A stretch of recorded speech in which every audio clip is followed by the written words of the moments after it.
In the 2018 and newer Honda Odyssey, in the second row captain's chairs, when you install a car seat there, in most cases, it will prevent you from sliding the vehicle seat to access the third row. There are a few exceptions, however, which you'll probably want to know about. This is the Nuna Pipa car seat. It's a rear-facing only seat. We've installed the base with rigid latch and the load leg, and as you can see, it does not disturb the installation of the car seat to allow for third row access.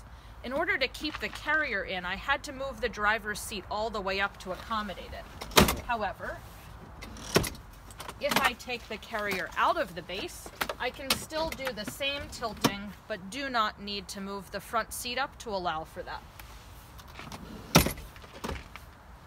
There are a few car seats that when fully installed, you can still activate the tilting feature for third row access. This is one of them. This is the IMMI Go car seat.